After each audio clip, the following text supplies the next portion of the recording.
The rain had stopped, but the city still felt heavy, like it was holding its breath. Cars passed slowly, their reflections stretching across the wet road, while people hurried by without looking at one another.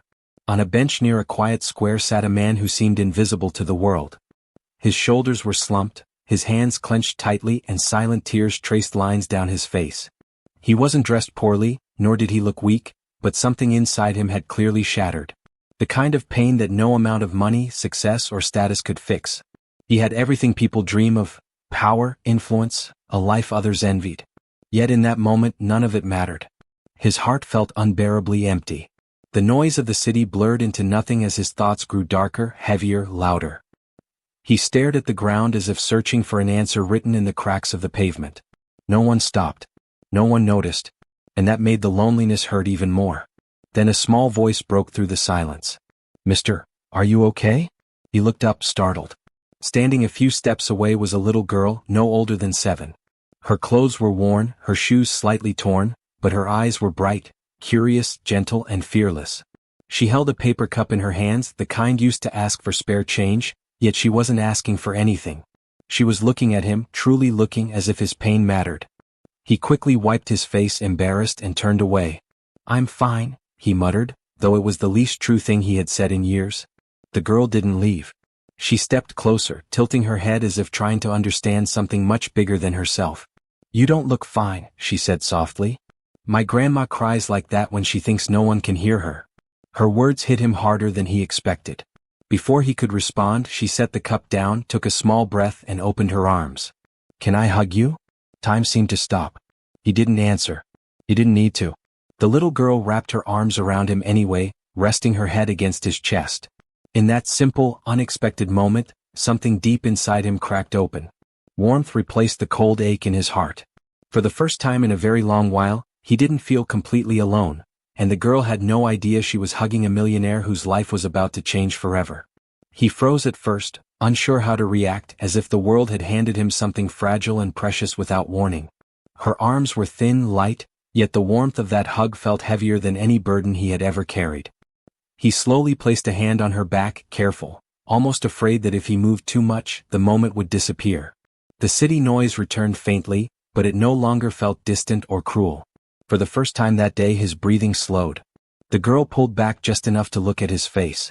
"You feel sad inside," she said, tapping her own chest. "That's where it hurts the most." She spoke as if this was something she understood well, not something she had just learned. He swallowed hard, surprised by how deeply her words reached him. "I lost someone," he admitted quietly, his voice rough. "Someone I loved very much." He hadn't planned to say it. The truth simply slipped out, as if her presence had unlocked a door he'd kept closed for years. She nodded, her expression serious. "I lost people too," she replied. "But sometimes they come back in different ways.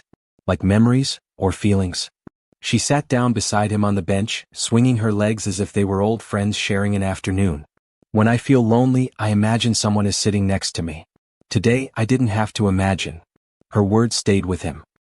He glanced at her paper cup resting near her feet and felt a strange twist in his chest.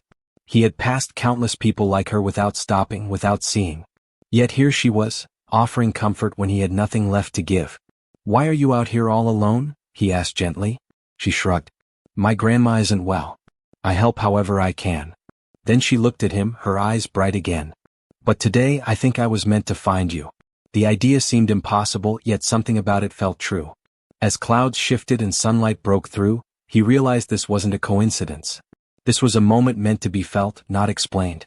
And as he sat there beside a child who owned almost nothing, he felt something unexpected take root in his heart, a quiet sense that this meeting might change more than just one afternoon. A sudden gust of wind passed through the square, lifting loose leaves into the air, and for a brief second it felt as if the world itself was listening. The man leaned back against the bench, staring at the sky, wondering how a stranger so small could make him feel so exposed. He had built walls all his life, strong ones. Success had taught him to protect himself, to hide weakness behind confidence. Yet this child had walked straight through those walls without even trying. "What's your name?" he asked, needing something simple to hold on to. "Lena," she replied with a shy smile. "What's yours?" He hesitated. For years, his name had been tied to headlines, meetings, and power. Saying it now felt unnecessary. Just call me Daniel, he said, choosing the version of himself that felt most real in that moment. Lena traced shapes on the bench with her finger. You know, she said thoughtfully, grown-ups think they're alone even when people are around. Kids think they're alone when no one listens. She looked up at him. Right now we're both listening. The word struck him like a quiet truth. He realized how long it had been since someone listened to him without wanting something in return. Not advice. Not favors. Just honesty. Daniel reached into his pocket out of habit, then stopped. Money suddenly felt wrong here. This wasn't a moment that could be bought.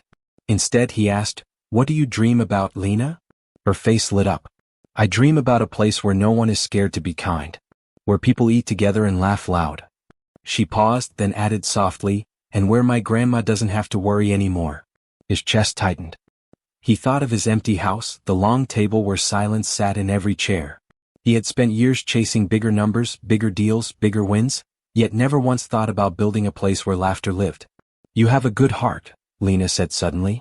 "That's why you were crying. Bad people don't cry like that." He felt his eyes burn again, but this time the tears didn't feel heavy. They felt cleansing.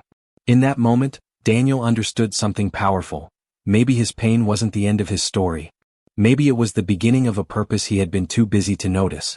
The sun dipped lower, painting the buildings in soft gold, and the square slowly began to empty. Lena stood up and dusted off her dress, glancing down the street as if reminding herself of the world she had to return to.